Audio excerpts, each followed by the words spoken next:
الحمد لله رب العالمين والصلاة والسلام على أشرف الأنبياء والمرسلين نبينا محمد وعلى آله وصحبه أجمعين وبعد.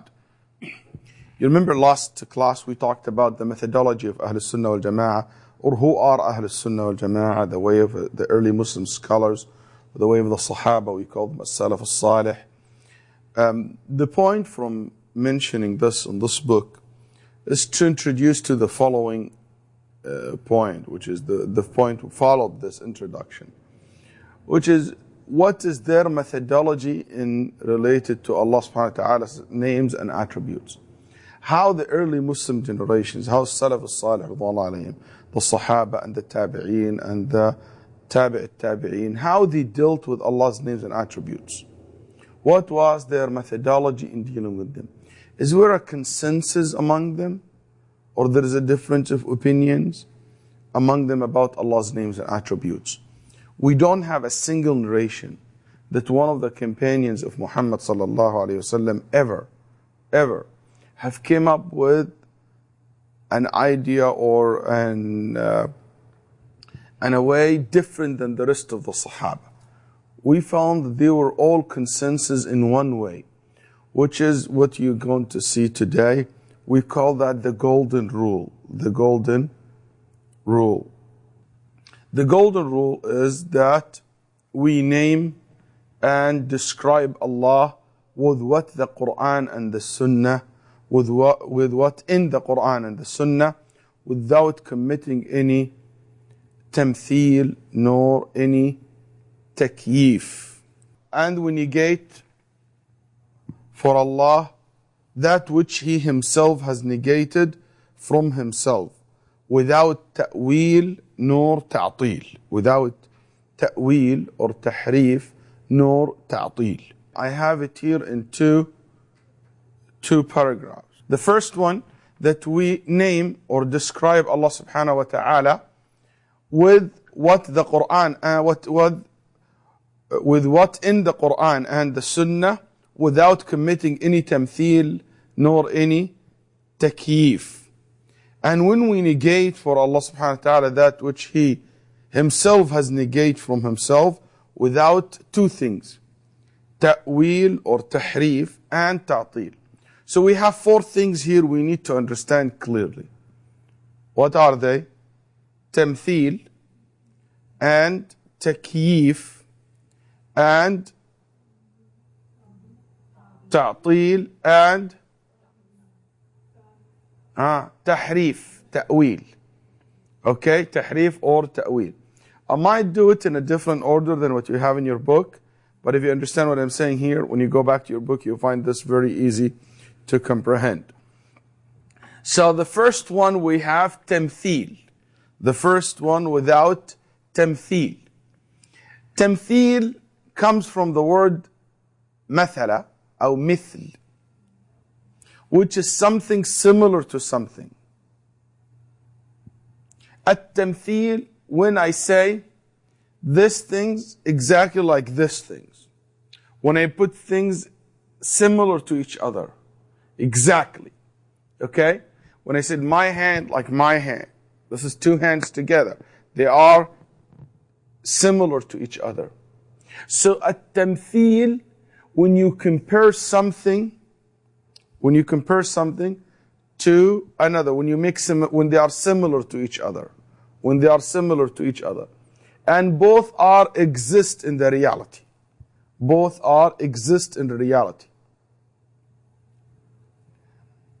At-takyif, when you make something similar to other thing, or you give me the similarity of it, or how it looks like, but that thing that you're comparing to it is something not exist in reality, it's something exists in your imagination.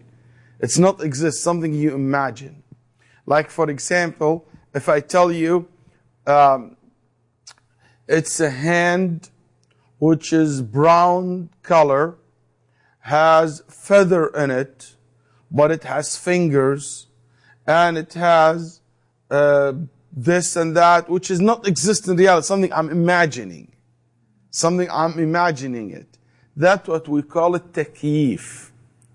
So either you say it is similar to what in reality, or it's similar to what's in your imaginations.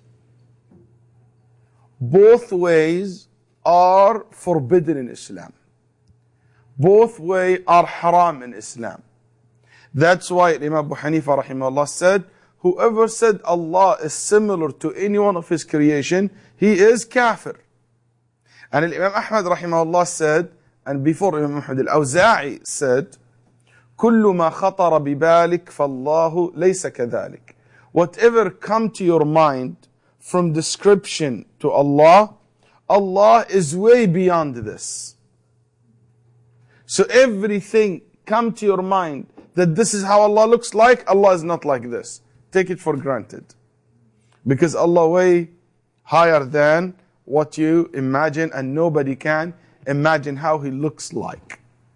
So basically, tamtheel is when you make Allah subhanahu wa ta'ala, or when you bring similarity to Allah subhanahu wa ta'ala from His creation.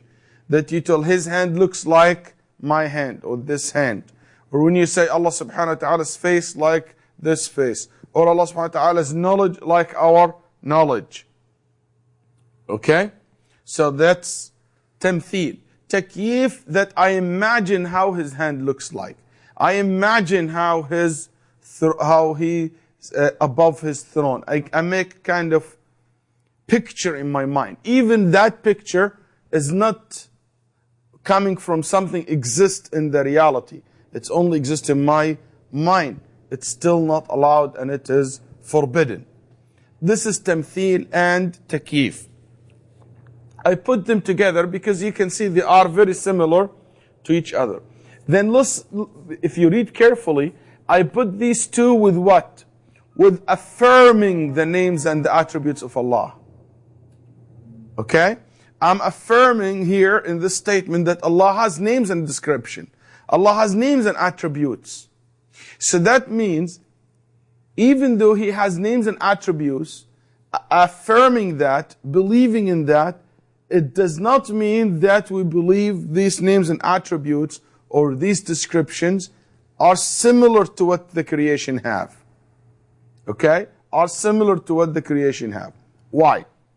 Because so many people think, if I say Allah subhanahu wa ta'ala has mercy, and I have mercy. Allah talks. I talk too. Allah sees. We see too. Allah subhanahu wa ta'ala hears. Okay, we hear too. Allah subhanahu wa ta'ala has eyes. We have eyes too. Allah subhanahu wa ta'ala loves. And we love. It means He is similar to us. And this similarity, it means He is like us. His love like our love. His face, we have face. So that means we have the same attributes. Regardless if it's a physical or it's emotion, or if it is just a general description or one of His attributes, like His kingdom or Him being alive. You see? So they thought, because this common description between humans and Allah, it means or necessitates that they are identical. They are identical. But the reality is not. Why? Because all of Allah subhanahu wa ta'ala's descriptions, is it asma or sifat, names or qualities or attributes, when we talk about this, we knew that there is a difference between the general meaning and the specific meaning. And I mean by that, there is a general understanding when I say love. When I say love, okay? That means I understand love. That's right. Anybody understand what does love means? It means love, which is the opposite of hate. Okay? I understand general meaning. That's right. You following me? Online, you following me? Okay, is it clear now? The voice? Type. I said you understand general meaning. But that love, mercy, okay, hand, okay, these words, there is a general meaning in your mind. You understand what that means. When you hear the word love, you don't think of fountain. You don't think of a cup of coffee unless you're desperate to coffee. You know, you don't think of a plate of rice. You know that this is hand, this is love, this is mercy, this is knowledge, this is wisdom, and so on. But this general meaning can exist by itself, or it has to be specified by adding it to somebody who carry this quality.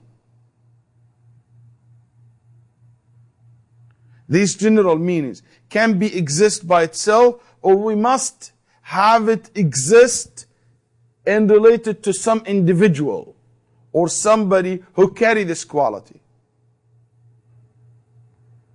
Can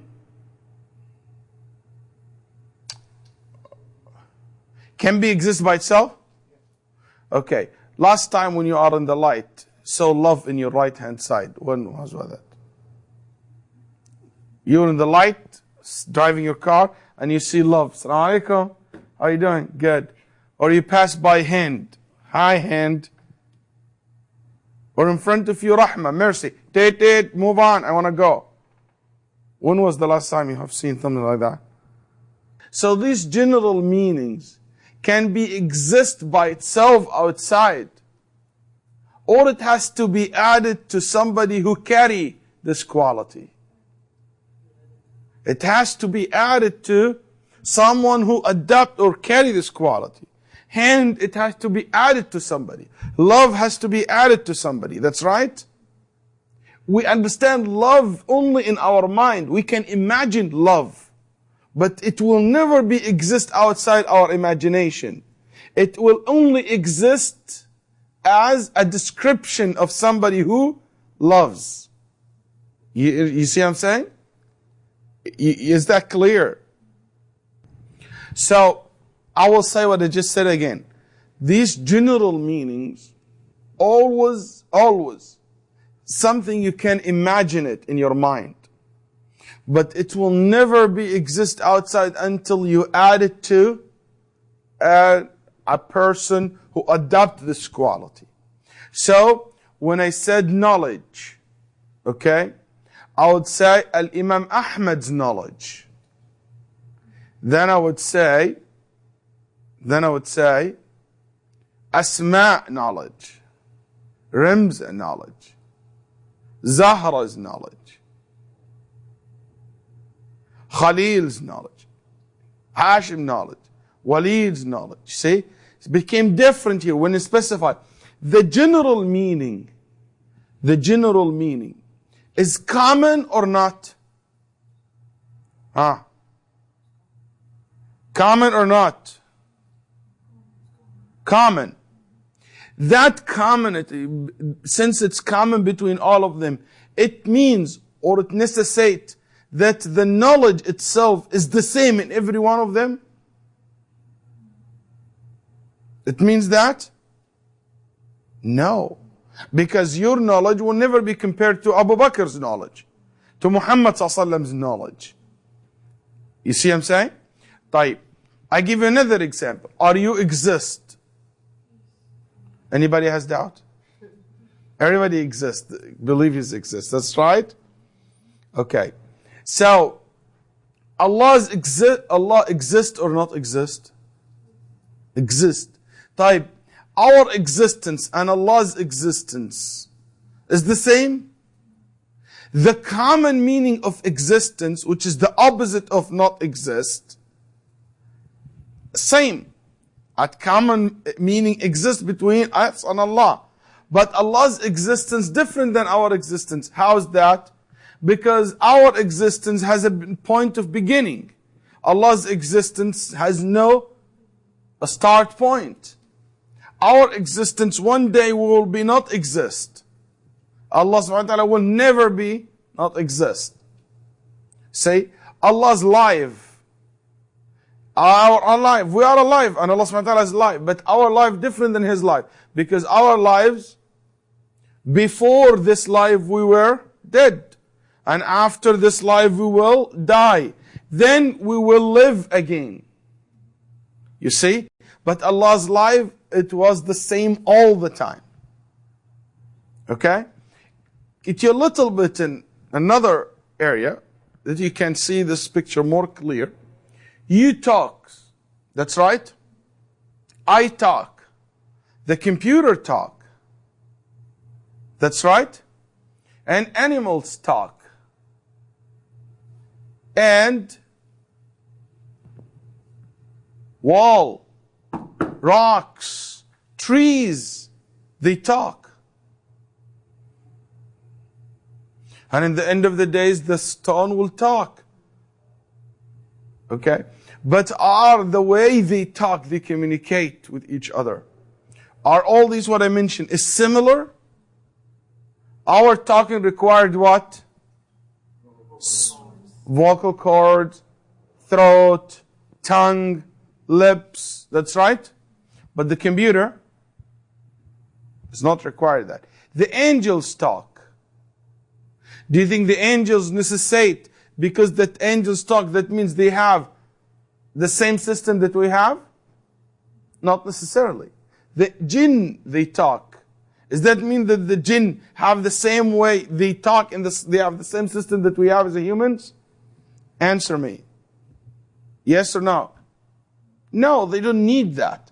They talk in the way they might have, they might not have.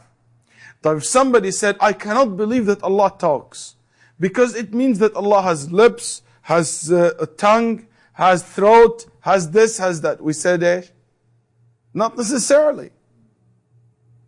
Because if there is creation, they can't talk without this. Why would you assume that Allah subhanahu wa ta'ala has this? And this is similarity to the creation, we deny. But denying this does not necessitate denying the common meaning. The common meaning. Without this common meaning, we cannot communicate with each other. As you remember, I told you before about the island it's called Balambarur. That's nobody understands what Balambarur is. Okay? When the Prophet ﷺ heard the Sahaba in the night making dua in Qiyam al-Layl, and they raising their voice, Ya Allah, Ya Allah, and everybody raising his voice over each other. The Prophet ﷺ said, Arbi'u ala anfusikum. Come down, don't raise your voice. Don't act like this. Innakum la tad'una asamman wa la ghaiba. You're not calling a deaf God, a God who's deaf. You're not calling somebody who's absent or far away that he cannot hear you. إنما تدعون سميعا بصيرا. You are calling upon سميعا بصيرا, the one who hears and sees. So when he said hears and sees, that means he has eyelashes and he has eyes like us and all these details of your eyes. Is that what they understand from? No, they see sees. How? This is something different. But did they understand from that he sees, it means that he's sitting on his throne? Sees, it means sees. He hears them, it means that whatever voice they make, Allah subhanahu wa ta'ala hear that voice. How? It means that he has ear and has all the system that we have in our ears? No. See, that's what we call tamthil. Tamthil, when you will say, his eyes like our eyes. He hears the same way we hear. Okay? But when we say without tamthil, it means I affirm the general meaning. And I say, when I add this to Allah, I know that His hearing, His life, His knowledge, His love, His wrath, His punishment is totally different than us. In a sense, how it is. In the details of it. The specification of it. It's different. But it is common in the sense that the general meaning is common between both. Is that clear? Is that clear? That's why some scholars, they don't like to say without tashbih. Some scholars, they didn't like this word, tashbih. And by the way, Allah and His Messenger never negate the word tashbih in the Quran and Sunnah. Tashbih, it means when something are similar to each other from one way, not from all aspects. Tashbih, it means when something somehow similar to something else. So the ulama said this meaning, the word tashbih, if you mean with tashbih tamthil, yani Allah similar to His creation, it is haram, forbidden. But if somehow you might think when you word tashbih, it could mean that also we negate the general common meaning. This is not right. Because if we say mercy has no meaning, so what's the point Allah telling us that He has mercy if it doesn't have any meaning? And if the mercy that Allah subhanahu wa ta'ala has, the meaning of it is totally different than the word mercy in Arabic language or in English or whatever language you use, isn't that kind of deceiving? I tell you, by the way, I'm going to let you pass in the test. You pass the course. And after they said pass, it means fail. What? You see, it doesn't make sense. Pass, it means you are good, or the test is hard. It doesn't make sense that you're deceiving us. That's why the Quran never will be a book came to deceive people. So when Allah subhanahu wa ta'ala told us that He's merciful, He has this, or He described Himself with that, we affirm that, we accept that. But without thinking that it necessitates that He is similar to what we see or similar to what we imagine. If we think that He's similar to what we see, we call that tamthil. Similar to what we imagine, we call that takyif. Takyif. Okay? Why tamthil and takyif is something wrong and evil and not acceptable in Islam? Because it means there is partner to Allah. It denies the uniqueness of Allah subhanahu wa ta'ala, the oneness of Allah subhanahu wa ta'ala. But who can prove that tamthil and takyif is something not acceptable in Islam? Verse from Quran, Hadith.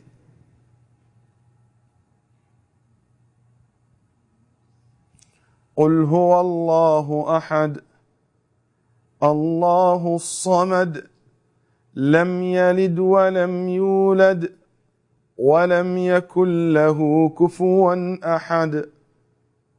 What else?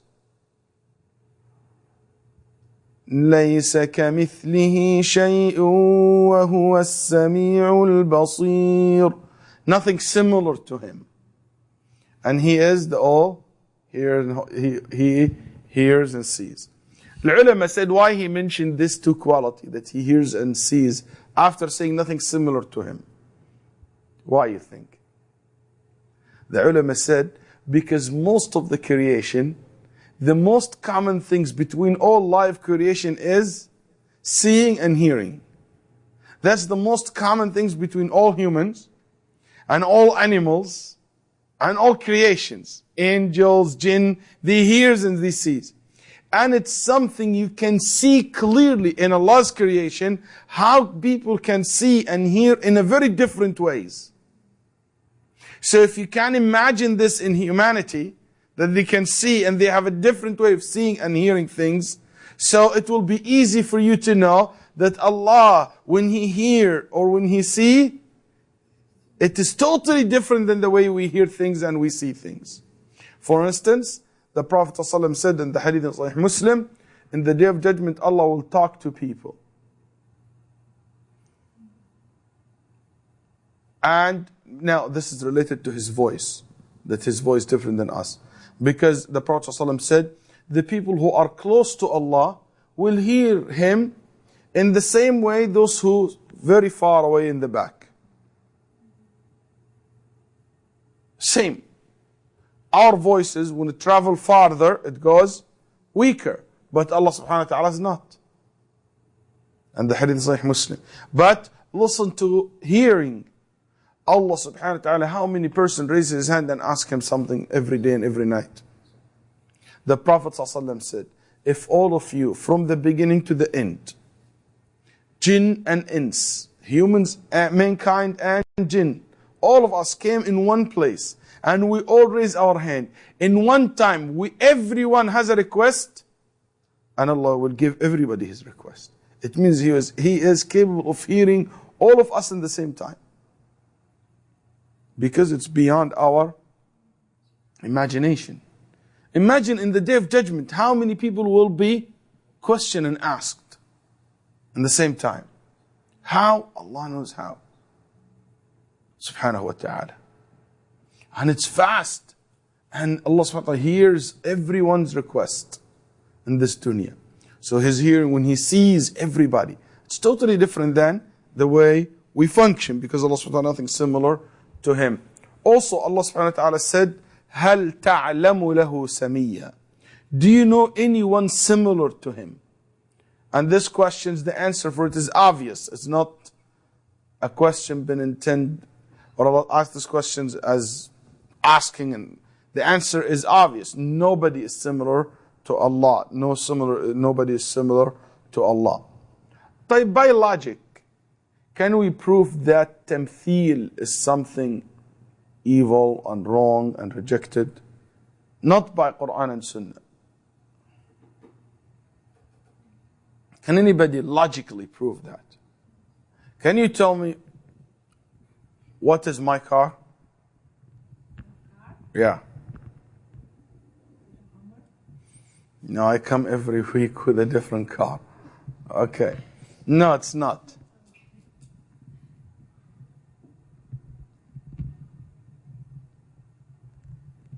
You can't. You haven't seen it. That's right. You can't see, you can't tell me how it looks like, because you have not seen it.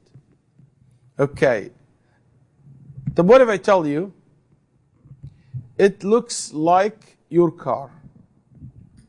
Can you describe my car now?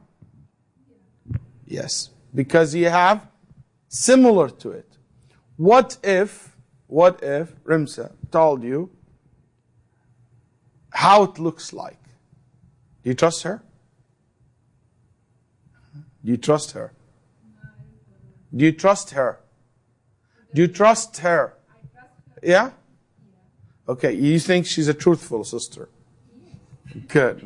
That's embarrassing. I'm glad that you said yes. Okay, no problem. You think you believe that she's truthful one? Okay. If she tells you what is my car looks like, would you be able to tell us? She tells me. Yeah. Good. Okay. So now we found 3 ways to tell us about the description of my car. 1, that you see it. 2, that see something similar to it. 3, that somebody you trust tell you how it looks like. There is any other way?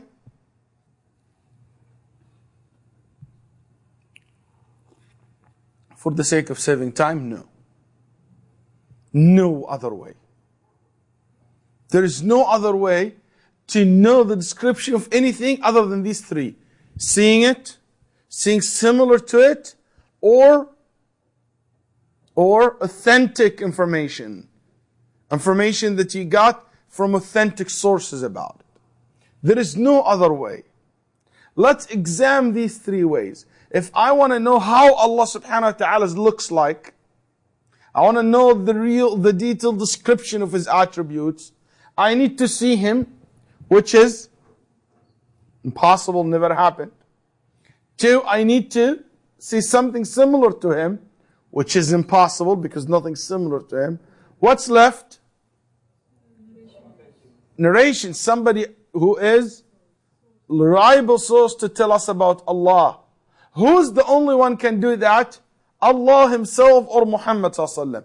Did Allah or his messenger sallallahu alaihi wasallam ever told out how it looks like his attributes or his qualities or his sifat?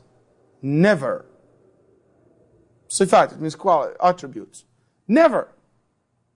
So they only told us he has mercy, but they don't tell us how's that work. They also has he sees, has eyes, but they don't tell us how his eyes looks like, how he hears, how he sees all this. You see what I'm saying? So this is beyond, this is something never came in Quran and Sunnah. So if somebody claim that Allah looks like this or looks like that, or talk about the detailed description, we ask him, did you see him? No. Did you hear about this from Allah or his messenger? No. Have you seen something similar to Allah? No. So you are lying. So her statement, his statement or her statement will not be accepted. Exactly if the sister comes to now and tell me that it is a hammer. She did this based on previous information that she saw a hammer with me before. But it's not true. It's become fun, guessing. And guessing is not knowledge. And that's why we said no takyif, because takyif is guessing, imagination. So by logic, I can reject any person, the statement of any person who will claim tamthil to Allah subhanahu wa ta'ala. I hope you are following what I'm saying. Anybody has a problem with what I just said? So this is the logic way of refuting the concept of tamthil. Tamthil, which is claiming similarity to Allah subhanahu wa ta'ala with his creation. Or takyif as well. Another way also, another proof, since we don't know the nature of Allah subhanahu wa ta'ala himself, we cannot understand the nature of his attributes. Since we don't know the nature of Allah, that's another way from logic to refute the concept of tamthil, to say since we don't know the nature of Allah subhanahu wa ta'ala, that how he is, it's impossible for us to know how his attributes is. How his attributes is. This also something the scholars have mentioned. إن كنا نجهل ذاته فالجهل بكيفية صفاته من باب أولى. So whenever Allah subhanahu wa ta'ala's names and attributes, we hear them, we understand, or we can ask two questions, or there is two questions come to your mind. What it means, how it looks like. There is difference between what it means and how it looks like. That's right? You guys were able to separate these from in your mind? The difference between how it looks like and what it means. Okay? I have a watch. I know what it means, but I don't know how it looks like. I have a car. I know what it means, but I don't know how it looks like. Okay? So he has hand. We know what it means, but we don't know how it looks like. He has mercy, but we don't know how it looks like, but we know what that means. Questions. Since we don't know how it looks like, is that necessary that it doesn't have a description in itself? It has a look. It has a way of the way it works, but we didn't know it. The only one knew that is Allah subhanahu wa ta'ala, and because it's something beyond our imagination, we are very limited in our knowledge. We have to understand this. Don't think that because we are human beings, it means we know everything. We are limited. Our mind is limited. It cannot comprehend every single thing exists outside, because there is things beyond our wisdom, our imagination, our knowledge, our understanding sometimes. The next part, negate for Allah that which He Himself has negate for Himself without ta'wil nor ta'til. Nor ta'til. Ta'wil or tahrif. Ta'wil or tahrif. tahrif or ta'wil or tahrif, it means changing. Changing. When you change something from one meaning to another, from one form to another, that we call tahrif. Okay? Change. If this tahrif always related to the negative meaning of changing, yani when you're changing something, you're not supposed to change it. You change it to the worst. Okay? So tahrif always related to the word tahrif always give a negative meaning.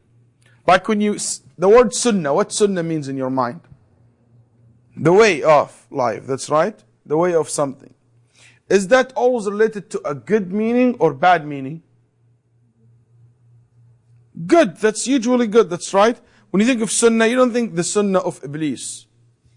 You don't think negatively, صح? The sunnah of Abu Jahl. But linguistically, you can say the sunnah of Iblis. Linguistically, the Prophet ﷺ said, good sunnah and bad sunnah, which it means good way and bad way, linguistically. But this word sunnah commonly used to refer to the good things. So it became like stuck to your hand. We heard sunnah, always think of positive things. Okay? Like the word bushra. You know bushra? Bashir. Glad tiding. Always relating to something good. But bashir in Arabic language, yes, commonly used to refer to the good news. But also Allah subhanahu wa ta'ala said, Bashirhum bi'adhabin alim. Give them the news of a painful punishment. It could relate to bad news. See what I'm saying? So the word tahrif, always in the mind when you hear the word, the first come to your mind, it is something negative. So this changing is a negative type of changing, which is not something good, Tahrif, changing, can be categorized to two categories. Changing in the text or changing in the meanings. That you change the text or you change the meaning. Okay?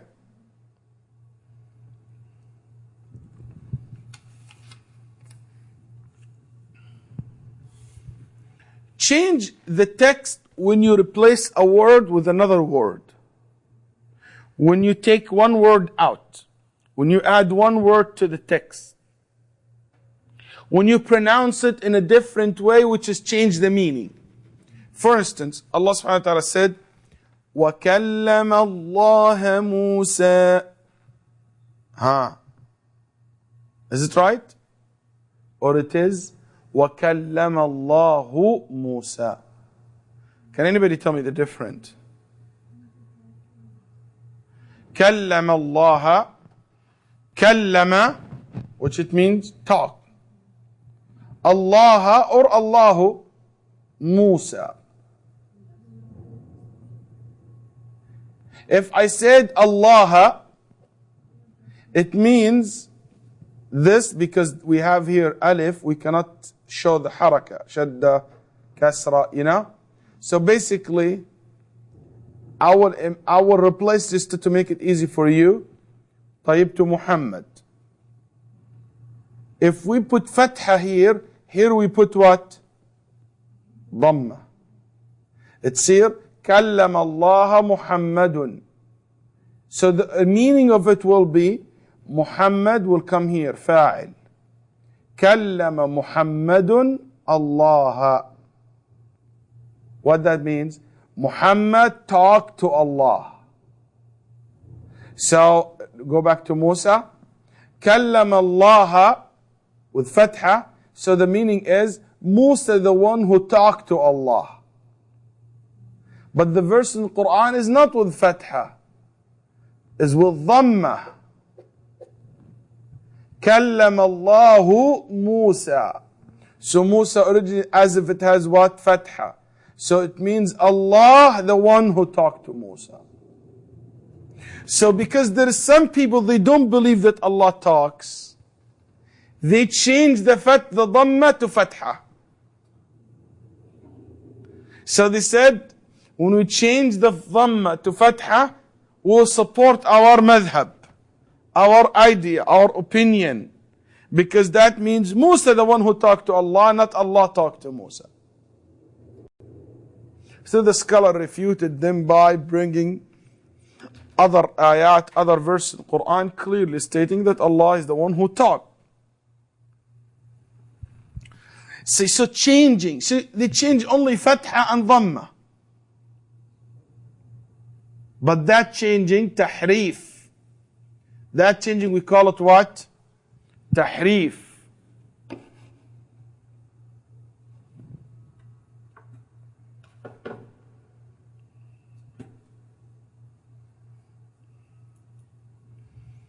Text you change, and this was so common among the nations before Muslims.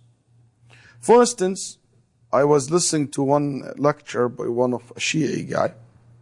He was giving a lecture and he read this verse. يا أيها الرسول بلغ ما أنزل إليك من ربك وإن لم تفعل فما بلغت رسالته. O Messenger of Allah, deliver what Allah have revealed to you. If you don't do it, you have not complete your mission, or you did not deliver the message that Allah have asked you to deliver. This Shi'i guy, he read it. يا أيها الرسول بلغ ما أنزل إليك من ربك في علي. He add in their verse, O Muhammad, deliver the message, deliver what have revealed to you in related to Ali. And if you don't do it, you have not complete your mission. So he add the word fi Ali. That's what you call tahrif, to support his madhab. So the tahrif sometimes can be related to the text, to add to it, to change to it, to play with it. Okay? And this was not common for one small purpose, because the Quran is memorized. Very hard to fly with that, to go with that, people to accept from you that. You know what I'm saying? To go with this. So every time they try, it's easy to catch them. So that type of tahrif was not so popular, even though, as you see, it was exist among some people through the history. That they try to play, twist the words, change the word to support their ideas. The other type of tahrif related to the meaning, that was the worst.